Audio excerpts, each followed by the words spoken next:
नमस्कार, मैं चंद्रकांत मिश्रा और आप देख रहे हैं न्यूज़नामा। और अभी हमारे साथ में जदयू नेता मनोज मनु जी हैं। सर, स्वागत है आपका बहुत बहुत धन्यवाद। सर, क्या कहेंगे बाढ़ पीड़ितों के लिए? अभी नीतीश कुमार जी ने दरभंगा में ऐलान किया है कि 7,000 रुपया प्रत्येक बाढ़ पीड़ितों को देने की बात है। देखिए, ये बाढ़ प्राकृतिक आपदा है और सदियों से चली आ रही है। अपने बिहार में दो नदियाँ, एक कमला बलान नदियाँ जो दरभंगा के आसपास हैं और दूसरी कोसी नदियाँ जो दरभंगा से आगे सहरसा, सुपौल, अररिया, किशनगंज ये सब इलाकों में उसका प्रभाव रहता है। और दोनों नदियों को, खास करके कोसी नदी को हम शोक की नदी कहते हैं जी।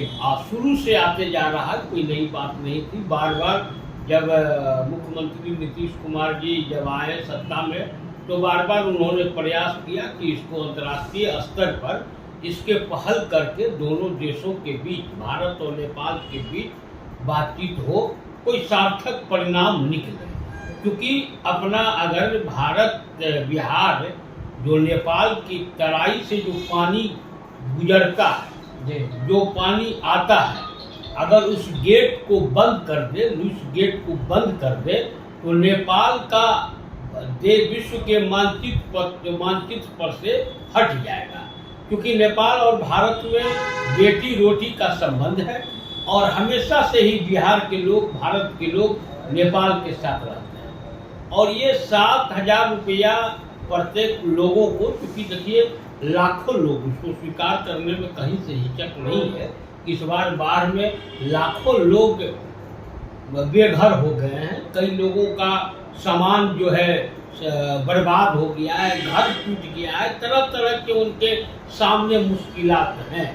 सरकार अपने स्तर से भी, भारत सरकार भी अपने स्तर से, और हमें लगता है कि हर पार्टी के कार्यकर्ता, मैं किसी एक विशेष दल की बात नहीं कर रहा हूँ, हर एक पार्टी के कार्यकर्ता, हमारे बीच सूत्री के जो प्रखंड से लेकर जिला तक के सदस्य हैं, पदाधिकारी हैं, सभी लोग उसमें लगे हुए हैं कि उनको राहत सामग्री प्राप्त हो।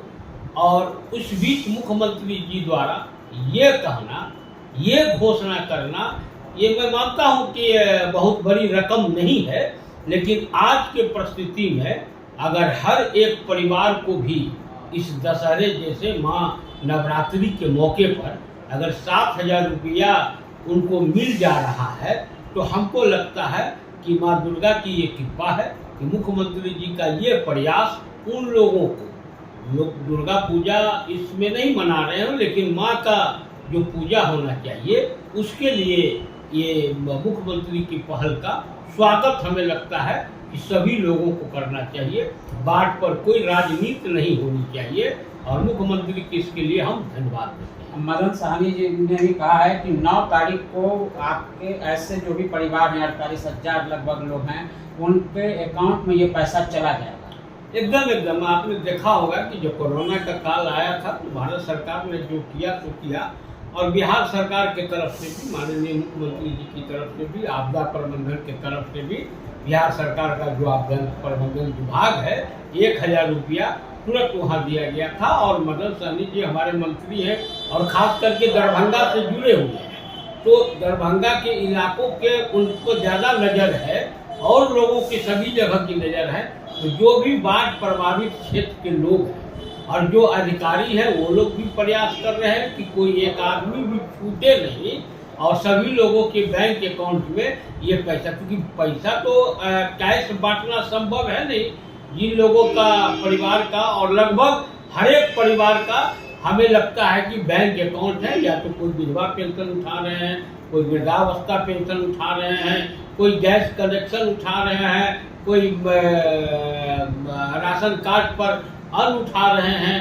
तो सभी लोगों का कहीं न कहीं से बैंक अकाउंट है और एकदम 9 तारीख उन्होंने कहा है, उसके पूर्व भी सारे लोगों को एक साथ 7,000 रुपया चला जाए। सर, नीतीश कुमार जी एक इंजीनियर भी हैं, ये बिहार का सौभाग्य है कि इतना बड़ा एक इंजीनियर है, तो क्या ये परमानेंट बाढ़ का सॉल्यूशन नहीं निकाला जा सकता है? देखिए, नीतीश कुमार जी इंजीनियर हैं और परमानेंट इसका सॉल्यूशन जो हो तो ये तो भारत की आज़ादी के बाद से कोई साल ऐसा नहीं था जो कोसी में बाढ़ नहीं आती थी, कमला बलान में बाढ़ नहीं आती थी, गंगा के किनारे बाढ़ नहीं आती थी। एक बार आपको याद होगा कि 75 या 76 में बाढ़ आई थी, जहां अभी हम लोग बैठे हुए हैं, ये पूरी तरह से डूब चुका था। उसके बाद उसको रोका गया। लेकिन देखिए, ये शोक की नहर में बार बार ये कह रहा हूं ना कि कोसी की धारा जो है अभी पूरब से पश्चिम बढ़ रही है, वो अचानक रात में एक बार पलट जाएगी उत्तर से दक्षिण। तो इसके लिए इंजीनियरिंग कहीं से हमें नहीं लगता है कि कोई बहुत बड़ी बात होगी कि कोई इंजीनियर इसका समाधान करे। इसका समाधान यही है कि जो नेपाल से जो पानी छोड़ता है, अगर वो पानी नहीं छोड़ेगा और हम उसको नहीं छोड़ेंगे, अपने तरफ नहीं आने देंगे, तो नेपाल का, मैंने शुरू में ही कहा कि नेपाल देश का विश्व के मानचित्र पर से समाप्त हो जाएगा। तो उसको रोकने के लिए वही काम नीतीश कुमार जी कर रहे हैं। अभी एक बार भारत और नेपाल के सरकार के द्वारा सार्थक बातचीत हुई है। नेपाल के तराई से जहां बाढ़ प्रभावित क्षेत्र है, उत्तर प्रदेश से लेकर बिहार तक के, किशनगंज तक के, उन लोगों के, कुछ बंगाल का इलाका भी है, वहाँ के अधिकारियों के, उनके बगल के जिला के जो वहाँ डीएम टाइप के जो अधिकारी हैं, कमिश्नर टाइप के जो अधिकारी हैं, उनके साथ बातचीत चल रही। इसका परमानेंट सोल्यूशन एक यही है, उसको पानी को कहीं डैम करके किसी तरह का कोई उद्योग धंधे में, मतलब पनबिजली हो या मतलब उसका खपत जब तक नहीं होगा, तो हर बार यही, क्योंकि नेपाल के तराई में, हिमालय के तराई में नेपाल बसा हुआ है, और वहाँ जब बर्फ आती है उस हिसाब से वहाँ से वर्षा जब शुरू होती है तो नेपाल का 75% भाग बर्बाद हो जाता है। तो उसी को बचाने के लिए है और उस पर काम चल रहा है। बड़ी खुशी की बात है कि इस बार के बजट में इस बात को भी शामिल किया गया है कि बिहार को बाढ़ से मुक्ति दिलाने के लिए हम केंद्रीय बजट में इसको दिया गया। भारत, नेपाल और बिहार सरकार आपस में बात करेंगे, वो बातचीत चल रही है। मुझे लगता है कि अगले साल आते आते बहुत ज्यादा इस पर काम हो जाए। सर, चलते चलते एक आखिरी सवाल ले लेते हैं। जन सुराज रैली कर चुकी, पार्टी का गठन कर दिया, कहाँ तक प्रभाव डाल पाएगा आने वाले चुनाव में? देखिए, हम लोग मिथिलांचल से आते हैं जी, मिश्रा जी, और मिथिलांचल में एक कहावत है कि की करे छी गप लिया हवई के हवर। तो प्रशांत किशोर जी को रैली करने की क्या जरूरत थी? प्रशांत किशोर जी को रैली करने की जरूरत नहीं थी। वो तो ममता बनर्जी की सरकार को उन्होंने बनाया, तेलंगाना की सरकार को उन्होंने बनाया, माननीय प्रधानमंत्री नरेंद्र मोदी जी की सरकार को उन्होंने बनाया, बिहार में नीतीश जी की 1915 की सरकार को उन्होंने बनाया। 2015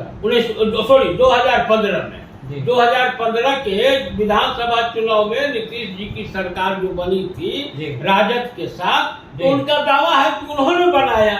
अरे भाई, जब आप सरकार बना रहे हैं तो आप अपनी सरकार बना लेते, इसमें रैली करने की क्या जरूरत होता है? एक होता है लुटेरा, जिसका काम होता है कि लूट के चले जाना, और एक होता है ठग। तो ये राजनीति का बहुत बड़ा ठग है जिसका नाम है प्रशांत किशोर। और प्रशांत किशोर के जो आपने रैली देखा, हमने तो नहीं देखा, मैं तो था भी नहीं, कि और चैनलों पर ही देख रहा था कि कई कुर्सियां खाली थी, ये था। उन्होंने सबसे बड़ा बात कहा कि जाति विहीन समाज की हम परिकल्पना करेंगे, और जिनको उन्होंने अपना कार्यवाहक अध्यक्ष बनाया तो बार बार चिल्ला रहे थे ये दलित समाज का है, दलित समाज का है, दलित समाज का है। तो कौन सा जाति विहीन वो समाज की परिकल्पना करना चाहते हैं? और सबसे बड़ी बात है कि महात्मा गांधी का उस दिन जन्मदिन, और उस दिन पूरे भारत में ड्राई दिवस होता है, शराब बंद रहता है, चाहे वो कोई भी बहुत बड़ा स्टेट हो, आपकी सारी शराब दुकान वहाँ बंद रहती है। इस बीच में उसका प्रशांत किशोर जी का ये कहना कि हम सरकार बनाएंगे, हमारी सरकार बनेगी, बनेगी कि नहीं बनेगी उसका तो फैसला बिहार की जनता करेगी, हमको उससे नहीं मतलब है। हम अच्छा काम कर रहे होंगे तो जनता फिर हमको 2025 में चुनेगी। अगर हमारा काम उनको ना पसंद आएगा तो हमको नहीं चुनेगी। लेकिन कि हमारी सरकार बनते ही हम शराबबंदी को खत्म कर देंगे, ये गांधी जयंती के अवसर पर कहना, ये गांधी जी का ही अपमान नहीं है, ये पूरे देश का अपमान है। और ये शराब माफियाओं के पैसे के बल पर प्रशांत किशोर जी अपना जमीन बेच के कार्यक्रम किए थे क्या? ये सारे शराब माफियाओं के पैसे के बल पर, और उनको ये कहने के लिए कि हम शराबबंदी बंद कर देंगे, उसी एवज में उन्होंने पैसा लिया। तो इनका तो काम ही यही है, कभी रणनीतिकार बन के पैसा लेते हैं, कहीं भी सरकार का ये बना रहे थे तो पॉपिंस खा के नहीं न बना रहे थे, चॉकलेट नहीं न खा के बनाए थे, चाय नहीं न पिए थे, नोटों की गड्डी लिए थे। तो ये लोग राजनीतिक ठग है, इनका काम यही है कि ठगना। और लेकिन ये बिहार की जनता है मिश्रा जी, ये जनता जेपी को मानने वाली है, ये जनता आचार्य नरेंद्र देव को मानने वाली है, लोहिया जी को मानने वाली है। और ऐसे लोगों को कैसे सबक सिखाया जाता है कि जो पुनः बिहार के बर्बादी के कगार पर, ठीक है शराबबंदी में कुछ पेचीदा है, मैं इसको मानता हूँ, मैं स्वीकार करता हूँ, लेकिन आप एक जगह बता दीजिए कि किसी भी चौक चौराहे पर शराब पी के कोई हंगामा करता हुआ नजर आ जाए। आज हमारी माँ, बेटी, बहन आराम से सड़क पर जा रही है, किसी को भी मजाल नहीं है कि उसके साथ छेड़खानी कर दे शराब पी के। तो प्रशांत किशोर जी बिहार में क्या लाना चाहते हैं? यही लाना चाहते हैं कि शराब माफियाओं से पैसा लेकर जनता को बुर्बक बनाकर कि जो कुछ पीने वाले लोग हैं वो उनके पक्ष में खड़े हो जाए और शराबबंदी को वो लागू कर दे। तो जनता इसका जवाब देगी। मैं इस पर कुछ बोलूं ये हमको नहीं लगता है उचित है। जनता बिहार की बहुत समझदार है, और जब भी आप इतिहास बिहार का जान लीजिए कि जब भी बिहार की जनता ने अंग्रेजी ली है, देश का इतिहास बदला है। चाहे वो 67 का आप आंदोलन देख लीजिए, 74 का आंदोलन देख लीजिए, और हमेशा 1989 का आंदोलन देख लीजिए, किसी भी की शुरुआत बिहार से ही निकली है। और सब यहाँ जेपी के अनुयायी हैं और ऐसे लोगों को सबक सिखाना चाहते हैं।